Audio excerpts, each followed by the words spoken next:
अस्सलाम वालेकुम नाजरीन, आप देख रहे हैं INN चैनल। मैं हूं शेख अहमद अली। इस न्यूज़ बुलेटिन में आइए नजर डालते हैं दिन भर की बड़ी खबरों पर। तेलंगाना में ग्रुप 1 की 503 जायदादों के लिए आज रियासत भर के 994 सेंटर्स पर मुनक़िदा इम्तिहान पुरअमन तौर पर अख्ताम को पहुंचा। ग्रुप 1 प्रीलिम्स इम्तिहान के लिए 3,80,000 उम्मीदवारों ने दरखास्तें दाखिल की थी। ये इम्तिहान सुबह 10:30 बजे से दोपहर 1 बजे तक जारी रहा। उम्मीदवारों को 10:15 बजे के बाद इम्तिहानी मरकज़ में दाखिल होने की इजाज़त नहीं दी गई। इम्तिहानी मराकज़ के बाद सेक्शन 144 नाफिज कर दिया गया था। रंगारेड्डी जिले के बालापुर में श्री चैतन्य कॉलेज में कायम करदा ग्रुप 1 के मरकज़ में तुलबा को परेशानियों का सामना करना पड़ा। वहाँ इम्तिहान लिखने वाले उम्मीदवारों ने शिकायत की कि मुकर्ररा वक्त से आधा घंटा कबल ही उनके पर्चों को निगरान कार ने ले लिया और उन्हें ठीक तरीके से इम्तिहान लिखने का मौका फराहम नहीं किया गया। चंद उम्मीदवार जवाबी पर्चा निगरान कार के हवाले करते हुए सेंटर के बाहर आ गए। उन्होंने बताया कि बाहर आने के बाद उन्हें पता चला कि अभी इम्तिहान का वक्त आधा घंटा बाकी है। दोबारा उन्हें सेंटर में दाखिल होने नहीं दिया गया। मजमूई तौर पर इम्तिहान पुरअमन तौर पर अख्तिताम को पहुंचा। गुज़िश्ता साल अक्टूबर में ही ग्रुप 1 के प्रीलिम्स इम्तिहान मुनक़िद हुए थे। तमाम पर्चे सवालात के लीक के मंजर आम पर आने के बाद इस इम्तिहान को मनसूख कर दिया गया था और आज दोबारा वो इम्तिहान मुनक़िद हुआ। गुज़िश्ता इम्तिहान के तजुर्बे को जहन में रखते हुए तेलंगाना पब्लिक सर्विस कमीशन ने आज के इम्तिहान को सख्ती के साथ मुनक़िद किया। हैदराबाद के रामंतपुर के एक सेंटर रचाकुंडा कमिश्नर पुलिस यश चौहान ने मायना किया, जबकि दीगर मकामात पर भी पुलिस के आला ओहदेदार बशमूल DCP, ACPs और सुपरिटेंडेंट ऑफ पुलिस भी इम्तिहानी मराकज़ पर पहुंचे। इसी दौरान एक वाक़या सामने आया जहां एक लड़की गलत इम्तिहानी मरकज़ पर पहुंच गई थी। उस लड़की को सही सेंटर पर पुलिस ने अपनी पेट्रोलिंग वैन में पहुंचाया।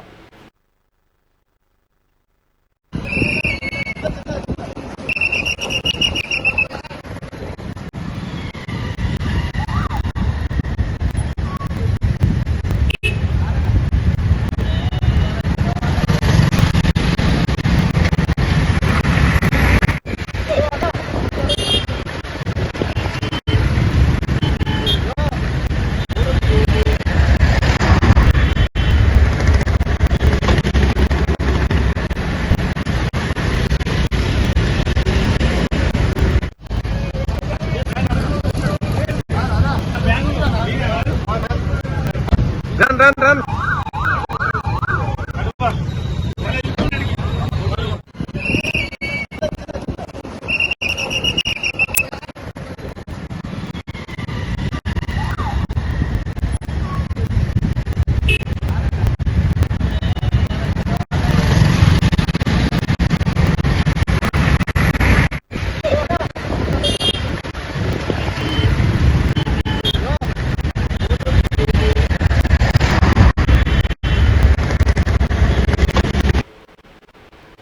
Andhra Pradesh state council for higher education तवक्को है कि आंध्र प्रदेश एमसेट का नतीजा पीर को जारी करेगा।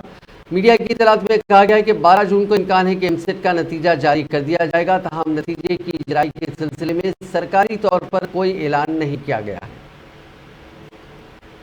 जनाब अजीज़ अहमद जॉइंट एडिटर रोजनामा एतमाद को तेलंगाना उर्दू अकेडमी के बाविकार मखदूम अवार्ड से नवाजा गया। हैदराबाद के रविंद्र भारती में मुनक़िदा तकरीब में वज़ीर दाखिला महमूद अली, सदर उर्दू अकेडमी MK मुजीबुद्दीन और दीगर मेहमानों ने अजीज़ अहमद को तहनीत पेश करते हुए मखदूम अवार्ड अता किया। इस मौके पर चेयरमैन तेलंगाना अक़लियती finance corporation Mohammed Ishaq, chairman Haj committee Mohammed Salim, Telangana हुकूमत के मुशीर AK खान और दूसरे मौजूद थे। तकरीब के मौके पर तेलंगाना के उर्दू अदीबों, स्कॉलरों, शायरों, सहाफ़ियों और उर्दू ज़बान के फ़रोग़ के सिलसिले में काम करने वाले असाब की खिदमत को खिराज पेश करते हुए उर्दू अकेडमी तेलंगाना की जानिब से मखदूम अवार्ड बराए साल 2019 था 2025 यानी 5 अवार्ड, इसी तरह कारनामा हयात अवार्ड बराए साल 2018 था 2020 3 साल के 21 अवार्ड मुंतखब शख्सियात को दिए गए। रह चुके हैं। आपको 2019 के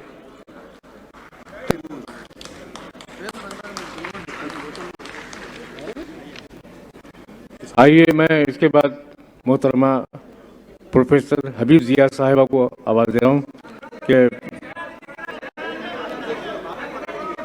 तंज़ और मिज़ाह में 2023 का मखदूम अवार्ड मोतबर नाम हैदराबाद का ज़राफ़त की दुनिया। हमारे यहाँ खातून इंशा पर्दाज़ों में मिज़ाह निगाह ख़वातीन नहीं के बराबर हैं। ऐसी ही खातून इंशा पर्दाज़ों में एक नुमाया नाम प्रोफेसर क्या हुआ है? अरे पूर्व एक साथ पुकारो बोला। अरे यार कुछ बोलने दो। कुर्सी ले लो तो। किसको भाई हमारे सहाफ़ी बिरादरी जो हमारे भाई यहाँ खड़े हैं वो पीछे के लोगों को ज़रा मुश्किल हो रही, थोड़ा आप लोग ज़रा इस तरह से ठहरें कि उनको भी दिखाई दे। मैं बिला ताखिर फिक्शन के ज़ुमरे में 2021 का अवार्ड आ रहा है मोहतरम मज़हरुज़्ज़मा साहब के लिए। मोहतरम मज़हरुज़्ज़मा एक बड़ा नाम है कहानी की दुनिया का। मैं उनसे ख्वाहिश करता हूँ मज़हरुज़्ज़मा साहब तशरीफ लाएं।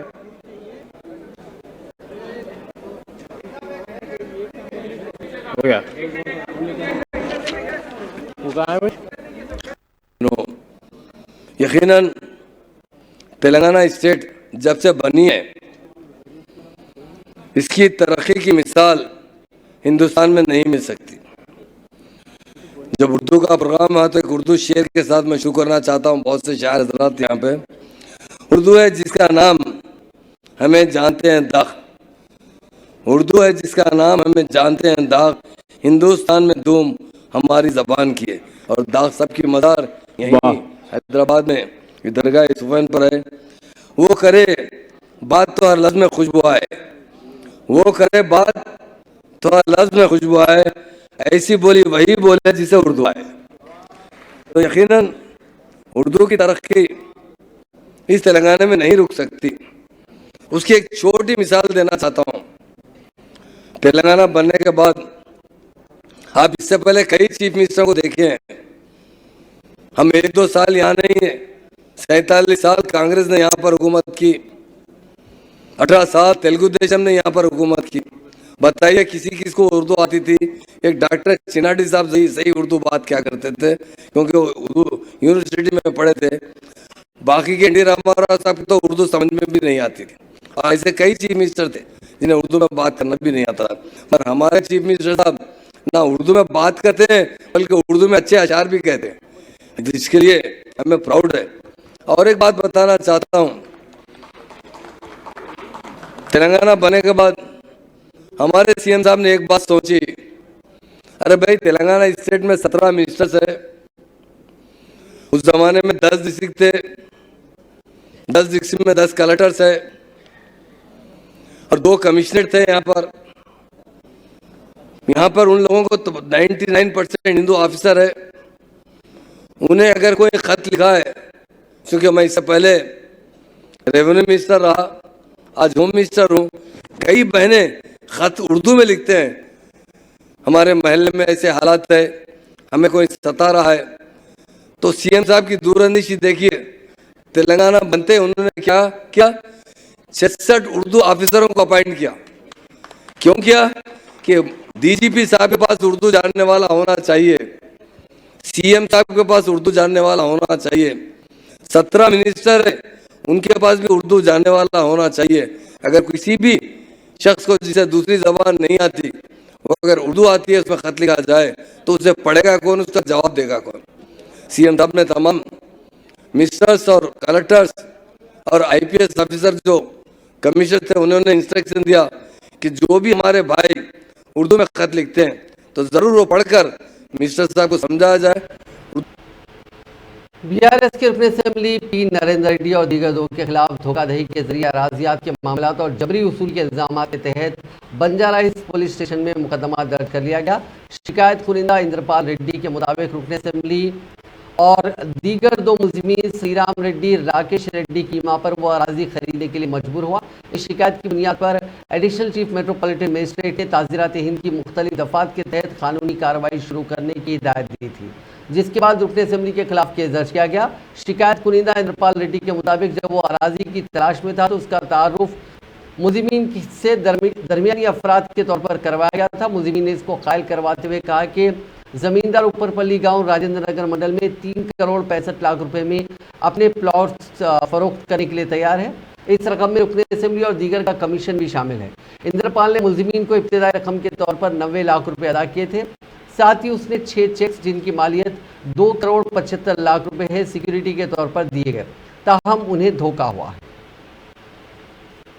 चीफ मिनिस्टर चंद्रशेखर राव ने तेलंगाना के तारीखी अजीम विरसे पर मसरत का इजहार किया और कहा कि तेलंगाना अरबों बरस की तारीख का हामिल है। यह हमारे लिए फख्र की बात है कि तेलंगाना में 20 करोड़ साल पहले जो तारीखी शिनाख्त दस्तियाब हुए हैं, उससे तेलंगाना के मौरखीन की कोशिशें काबिल सताइश हैं। उन्होंने कहा कि तेलंगाना की तारीख से आने वाली नस्लों को वाकिफ करवाने की ज़रूरत है। इस सिलसिले में भारत जागृति के जरिए शाये करदा तेलंगाना की तारीख की किताब की 5 जिल्दों की तेलंगाना की तश्कील के 10 साल की तकारीब के पेश नज़र कैंप ऑफिस प्रगति भवन में चीफ मिनिस्टर चंद्रशेखर राव ने रस्म इजरा अंजाम दी। भारत जागृति के शोबे तारीख के जिम्मेदारों ने कबल 6 साल के दौरान तेलंगाना के कई तारीखी मकामात का दौरा किया। उस टीम की क़यादत मुसन्निफ हरगोपाल ने की।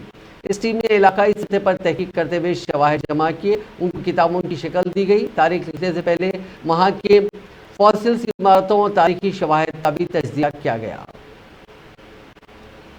चीफ मिनिस्टर चंद्रशेखर राव पीर को गदवाल का दौरा करेंगे, जहां वो गदवाल कलेक्ट्रेट के बशमूल मुख्तलिफ तरक्याती कामों का इफ्तिताह करेंगे। वो रियासती दारुलहुकूमत हैदराबाद से पीर को 3 बजे सपहर बजरिए हेलीकॉप्टर गदवाल पहुंचेंगे, जहां वो गदवाल में नौ तामीर शुदा कलेक्ट्रेट की इमारत का इफ्तिताह करेंगे। बाद चीफ मिनिस्टर एसपी दफ्तर की इमारत का भी इफ्तिताह करेंगे। अलाहाबादी स्टेशन रोड गदवाल में वाक़ई बीआरएस पार्टी के दफ्तर का भी इफ्तिताह किया जाएगा। शाम में चीफ मिनिस्टर दौलतनगर में वाक़ई एक बड़े जलसे आम से खिताब देंगे। जलसे में तवक्को है कि 50,000 से ज़्यादा अफराद शिरकत करेंगे। बाद चीफ मिनिस्टर हैदराबाद के लिए रवाना हो जाएंगे। वज़ीर सेहत हरीश राव ने कहा कि गांधी हॉस्पिटल के अहाते में असरी मदर एंड चाइल्ड सेंटर का जुलाई में इफ्तिताह किया जाएगा। ये सेंटर 200 बिस्तरों की गुंजाइश का हामिल होगा। 55 करोड़ रुपए के सरफे वाला ये सेंटर होगा, जो हैदराबाद और उसके अतराफ के लिए मखसूस 600 बिस्तरों वाले super speciality mother and child health centre के इजाफे के मंसूबे का हिस्सा होगा।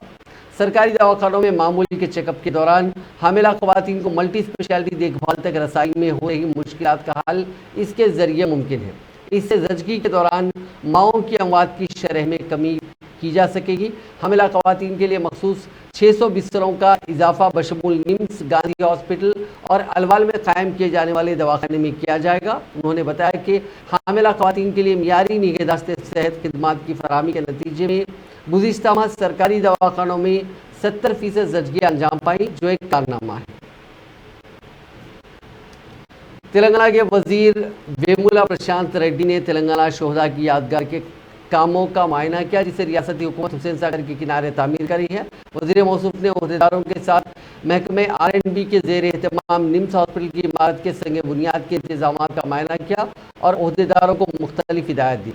इस मौके पर स्पेशल चीफ सेक्रेटरी शहरी तरक्की अरविंद कुमार ने वजीर मौसूफ को लुम्बिनी पार्क और ट्रैफिक आइलैंड के अतराफ लैंडस्केप और सरसब्जी और शादाबी में इजाफे के कामों का भी मुआयना करवाया।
वजीर बरकी जगदीश रेड्डी ने कांग्रेस कायदीन से मुतालबा किया कि वो नलगुंडा जिले में अवाम से वोट मांगने से कबल वहां की अवाम से माजरत ख्वाह करें। सूर्यापेट में मीडिया से बात करते हुए जगदीश रेड्डी ने कहा कि मुत्तहिदा जिले नलगुंडा से ताल्लुक रखने वाले कांग्रेस के कई अहम कायदीन ने मुत्तहिदा रियासत में वज़रा के तौर पर बरसों काम किया, लेकिन उन कायदीन ने नलगुंडा ज़िले की तरक्की और वहाँ के अवामी मसाइल को हल करने में कोई दिलचस्पी नहीं दिखाई। यहाँ तक कि नलगुंडा ज़िले में कांग्रेस कायदीन ने अवाम को शफाफ पीने का पानी भी सरबराह नहीं किया। ये ज़िला फ्लोराइड से मुतासरा ज़िला है। तेलंगाना की तश्कील के बाद चंद्रशेखर राव हुकूमत ने मिशन भागीरथता के जरिए रियासत के दीगर अजला की तरह नलगुंडा में शफाफ पीने के पानी को नलों के जरिए सरबराह करते हुए ज़िले नलगुंडा को मुस्तकिल तौर पर फ्लोराइड से निजात दिलाई। इसके अलावा कालेश्वरम प्रोजेक्ट के पानी को सूर्यापेट ज़िले को मुंतकिल करते हुए वहाँ की हज़ारों एकड़ अराजी को सैराब किया। నిజమే ఇంకో మాట కూడా అడుగుతా ఉన్నాను, నేను క్షమాపణ చెప్పడానికి సిద్ధంగా ఉండాలి. మీరు పోదామా మీ రాజస్థాన్కి, పోదామా మీ ఛత్తీస్గఢ్కి? ఉన్నాయా తెలంగాణలో ఉన్న ఒక పథకం? మీరు ఇస్తున్న పెన్షన్లు ఎంత? రైతాంగానికి మీరు ఇస్తున్న సహాయం ఎంత? ఆ రాష్ట్రాల్లో మీరు ఇస్తున్న విద్యుత్ ఎంత? విద్యుత్ కోత లేకుండా రాష్ట్రం ఉందా? మీ రాష్ట్రాలు ఉన్నాయా? దీనికి చెప్పాలనా క్షమాపణ? కేసీఆర్ క్షమాపణలు చెప్పాల్సి వస్తే మీరు మాత్రమే చెప్పాలి. ఈ దేశానికి మీరు, మీ ఢిల్లీ వాసులు మీరు చెప్పాలి. కానీ కేసీఆర్ టీఆర్ఎస్ నాయకులు కాదు, బీఆర్ఎస్ నాయకులు కాదు చెప్పాల్సింది. ఒక్కనాడు ఒక్క సంవత్సరం వరుసగా 15 ఏళ్ళకి పోతాం. ఒక్క సంవత్సరం అంటే ఒక్క సంవత్సరం బిందెల ప్రదర్శన లేని రోజు ఉందా? ఏ ఎండాకాలంలో, ఏ ఒక్క సంవత్సరం అయినా సబ్స్టేషన్ మీద దాడి జరిగిన రోజు ఉందా మీ పరిపాలనలో? ఏ ఒక్క సంవత్సరం అయినా రైతు విత్తనాల కొరకు, ఎరువుల కొరకు లైన్ కట్టిన రోజు ఉందా? ఉందా ఇవాళ సీన్? తప్పకుండా క్షమాపణ చెప్పాల్సిందే, నువ్వు నేను చర్చ చేసి. అందుకే మేము మళ్ళీ మీరు చెప్తున్నాం, క్షమాపణ చెప్పడమే కాదు, మీరు ముక్కు మీద కూడా రాయాలి. ఈ ప్రజల ముందట ఒప్పుకొని మీరు చేసిన తప్పుల వల్లనే ఈ రాష్ట్రం ఇట్లా ఉందని, ఈ దేశం ఇట్లా ఉందని మీరు చేయాలి.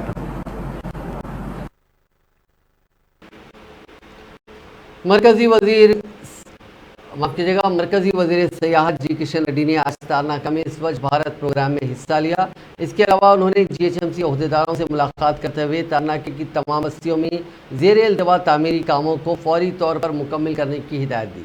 उन्होंने तारनाके की आवाम की नुमाइंदगी पर रेलवे अहदेदारों से मुलाकात करते हुए जिन बस्तियों से ट्रेनें गुजर रही हैं वहाँ पर सख्त तहफ़्फ़ुज़ाती इक़दाम करने और ट्रेन के गुजरने के मौके पर काफ़ी एहतियात बरतते हुए वहाँ मुख्तलिफ ब्रिजेस, माफ़ कीजिएगा, वहाँ बैरिकेड्स लगाने की उन्होंने बात की।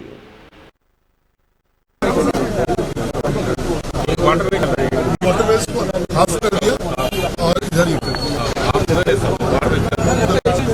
हम लोग ड्रेनेज देख लेंगे। पहले आपको जरूरत है, क्योंकि आप मैं वाइट करूँ और आप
मरकजी वजीर BL वर्मा ने आज इस यकीन का इजहार किया कि आने वाले इंतखाबात में तेलंगाना में BJP की हुकूमत कायम होगी। हनुमकोटा जिले के दुर्गमपेट में वाक़ SR गार्डन में परकाल असेंबली हल्के की BJP कायदीन और कारकुनों से खिताब करते हुए मरकजी वजीर ने कहा कि नरेंद्र मोदी हुकूमत आवाम की फलाह बहबूद के लिए कई इकदाम किए हैं। खासतौर पर गरीब खानदानों को फ़ायदा पहुँचाने के लिए कई स्कीमों को शुरू किया गया। तेलंगाना के लिए भी मरकज़ की जानिब से काफ़ी फंड्स दिए जा रहे हैं, लेकिन रियासती हुकूमत उन फंड्स का गलत इस्तेमाल करते हुए अपना नाम कर रही है। उन्होंने कहा कि मरकज़ की कई स्कीमात के लिए जारी होने वाले फंड्स को KCR हुकूमत अपनी स्कीमात के तौर पर पेश कर रही है। BJP के कायद व साबिक़ रुकन पार्लियामेंट जितेंद्र रेड्डी ने कहा कि आइंदा इंतखाबात में BRS कांग्रेस के साथ इत्तेहाद करेगी, जबकि सिर्फ BJP ही BRS से मुकाबला करने की अहलियत रखती है। जितेंद्र रेड्डी के मकान पर BJP कायदीन का इजलास हुआ। बादशाह मीडिया से बात करते हुए उन्होंने कहा कि बंडी संजय की क़यादत में BJP इस सतह पर पहुंच पाई है। उन्होंने कहा कि पार्टी को बरसर इख्तियार लाना ही उनका निशाना है। पार्टी में किसी भी किस्म की नाराजगी नहीं पाई जाती। पार्टी से मुतालिक जो भी फैसला होता है वो दिल्ली में किया जाता है। उन्होंने वादे कर दिया कि पार्टी सरबराह की तब्दीली से मुतालिक क़यास आराइयाँ चीफ मिनिस्टर चंद्रशेखर राव कर रहे हैं।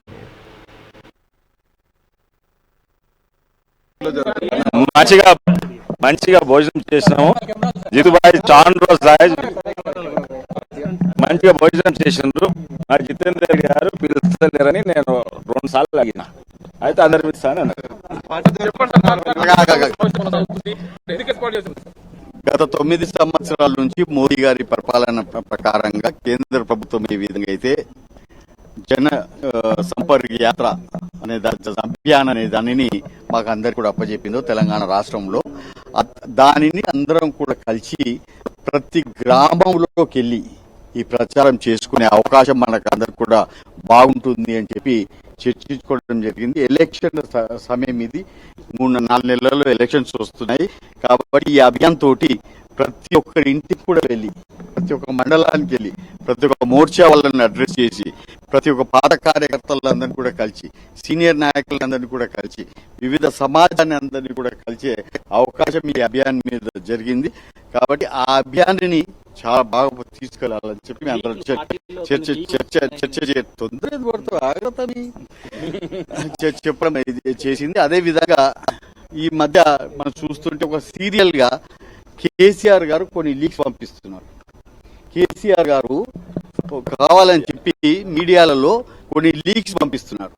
ఆ లీక్స్ అన్నిటిని కూడా మా పార్టీ వాళ్ళ కార్యకర్తలు అన్నిటిని కూడా అయోమయం చేయడానికి, వాళ్ళందరూ కూడా ఈ మండల లెవెల్స్ లో పనిచేయకుండా, మన గ్రామాల లెవెల్లో చేయకుండా వాళ్ళ దృష్టి మళ్లించడానికి. ఎందుకంటే భారతీయ జనతా పార్టీ చాలా పవర్ఫుల్ గా ఇవాళ తెలంగాణలో ఎదుగుతున్నది. మీరు చూశారు మొన్న GHMC ఎలక్షన్స్ కానీ, మున్గోడ ఎలక్షన్స్ కానీ, అదేవిధంగా హుజురాబాద్ ఎలక్షన్స్ కానీ, దుబ్బాక ఎలక్షన్స్ లో కానీ మనందరూ చూస్తే బాగా ఎదుగడం మనం చూసింది. కాబట్టి దానిని डायरेक्टर महकमे सेहत आमा तेलंगाना G श्रीनिवास ने सियासत में दाखिले के बारे में वजाहत करते हुए ऐलान किया कि वो जारिया साल के आखिर में होने वाले रियासती असम्बली के इंतखाबात में कोत्तगुडम असेंबली हल्के से मुकाबले के लिए तैयार हैं। उन्होंने कहा कि वो हुकूमत जमात BRS से अपनी उम्मीदवारी के लिए वज़ीर आला चंद्रशेखर राव से आशीर्वाद देना चाहते हैं। राव कुछ अरसे से इस असम्बली हल्के में सरगर्म है। वो तरह तरह की सरगर्मियाँ इस हल्के में अंजाम देते हुए मकामी आवाम में अपनी मौजूदगी का एहसास दिलाते रहे हैं। डॉक्टर श्रीनिवास राव ने मुफ्त तिब्बी खिदमत के जरिए आवाम तक रसाई पर भी तवज्जो मरकूज की थी। साथ ही उन्होंने GSR ट्रस्ट के जरिए कई सरगर्मियाँ भी अंजाम दी। चूँकि रियासती असम्बली के इंतखाबात करीब आते जा रहे हैं, उन्होंने इन इंतखाबात में मुकाबले के लिए अपनी तैयारी की तस्दीक की। उन्होंने मीडिया से बात करते हुए कहा कि GSR ट्रस्ट के जरिए वो कोत्तगुडम में तालीम, सेहत आमा और रोजगार के शोबे जात में काम पर तवज्जो दे रहे हैं।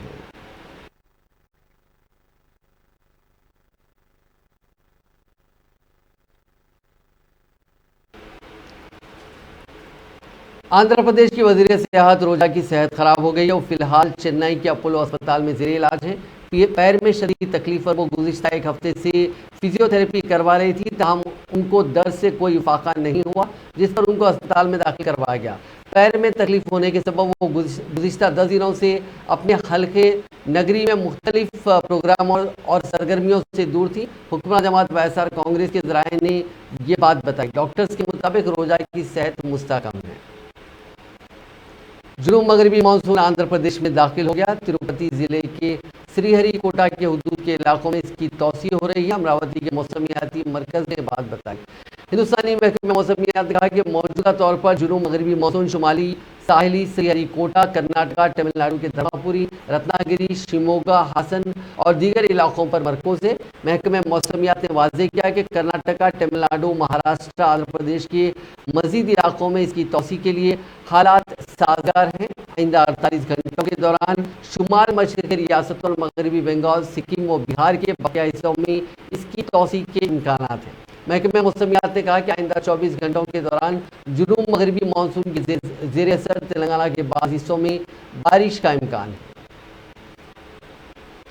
हैदराबाद के महकमे मौसमियात ने कहा कि तेलंगाना रियासत में आइंदा 2 दिनों में हल्की से दरमियानी और तूफानी बारिश का इम्कान है। इतवार से पीर की सुबह आदिलाबाद, आसिफाबाद, मंचिर्याल, निर्मल, जगतियाल, राजन्ना सिलसिला, करीमनगर, पेद्दपल्ली, जयशंकर, भोपालपल्ली, मुलुगु, भद्रादरी, कोत्तागुडम और खम्मम अजला में तूफानी बारिश होगी। दीगर इलाकों में गरज चमक के साथ बारिश का इम्कान है। साथ ही महकमे मौसमियात ने खबरदार किया है कि कुछ अजला में सालाबारी के भी इम्कान हैं। जिले वरंगल में रेलवे प्रोटेक्शन फोर्स की खातून कांस्टेबल ने अपनी चौकसी और बहादुरी का मुजाहरा करते हुए एक मुसाफिर की जान बचाई, जो चलती ट्रेन से उतरने के दौरान हादसे का शिकार हो गई थी। ये वाकया वरंगल स्टेशन पर उस वक्त पेश आया जब भद्राचलम से सिकंदराबाद जाने वाली मंगुरू एक्सप्रेस ट्रेन कल शब पहुंची थी। जराये के मुताबिक खातून मुसाफिर तेजी के साथ चलती ट्रेन से उतरने की कोशिश कर रही थी, ताहम वो अपनी इस कोशिश के दौरान प्लेटफॉर्म पर गिर पड़ी। उनका हाथ डोर हैंडल में फंस गया और कुछ फासले तक ट्रेन उन्हें घसीटते हुए लगी। इस पर फौरी तौर पर चौकसी का मुजाहरा करते हुए खातून कांस्टेबल, जिसकी शिनाख्त सोनाली के तौर पर की गई, उन्होंने मुसाफिर के पास पहुंची और उनको बचाने के लिए उनके पैर को खींचा और उनकी जान के खतरे की सूरत हाल से बचाने में कामयाबी हासिल की। ओहदेदारों ने खातून कांस्टेबल की चौकसी और फराइज की बेहतर तौर पर अंजामदही पर सोनाली की सताइश की।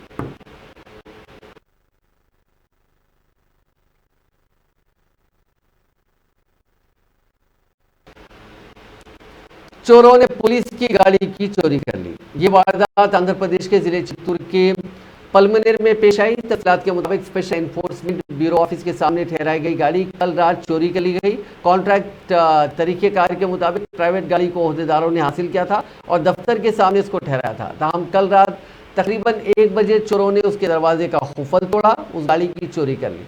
सुबह में गाड़ी की अदम मौजूदगी पर ओहदेदारों ने पुलिस से इस बात की शिकायत की। पुलिस ने इस सिलसिले में एक मामला दर्ज कर लिया। दफ्तर के बाहर लगे सीसीटीवी कैमरों में चोरी की वारदात का फुटेज कैद हो गया।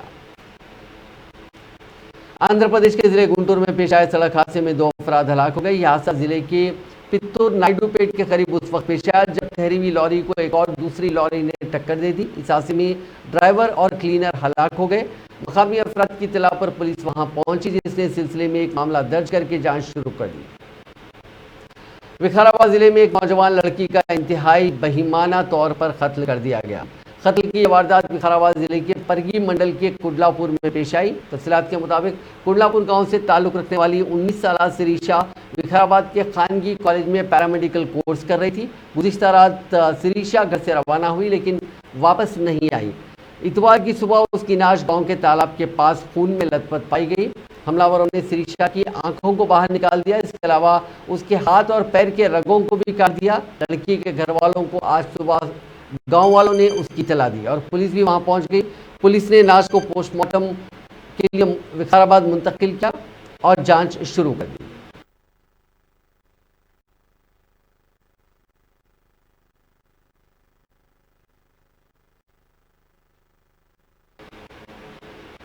बच्चों को दीनी तालीम दिलाने के मामले में वालिदैन की तसाहली और लापरवाही ने आज मुस्लिम माशरे में कई बुराइयां जन्म ले रही हैं। बच्चे अपने वालिदैन का अदब व एहतराम तो दूर, उनके मशवरे और हिदायत को नज़रअंदाज कर रहे हैं। वालिदैन की ज़रा सी डांट टप्पड़ को भी बर्दाश्त नहीं कर रहे हैं और उल्टा वालिदैन पर ही हमला करने की कोशिश कर रहे हैं। इसी तरह के एक वाक़े में एक नाबालिग लड़के ने बाप की डांट पर बरहम होकर बाप का ही कत्ल कर दिया। ये अफसोसनाक वाकया तेलंगाना के खम्मम जिले में पेश आया। तफसीलात के मुताबिक जाफर रफ़ी नामी शख्स आईटीसी फैक्ट्री के एक मुलाजिम है। यह मुत्तहिदा जिले खम्मम के बुरगमपाडू मंडल में सरापा का गांव में रहते हैं। जाफर रफ़ी ने जुमे की रात अपने 16 साल नाबालिग बेटे को डांटा क्योंकि इसके बेटे को बगैर कोई काम की आवारागर्दी करने की आदत हो गई थी। बाप की डांट से नाराज होकर लड़के ने अपने सोए हुए वालिद रफ़ी के सर पर हथौड़े से हमला करते हुए कत्ल कर दिया। हफ्ते की सुबह उसकी मां को शोहर की मौत का इल्म हुआ। पुलिस को इसकी इत्तला दी गई। तब तक घर वालों को भी रफ़ी के कातिल का इल्म नहीं था।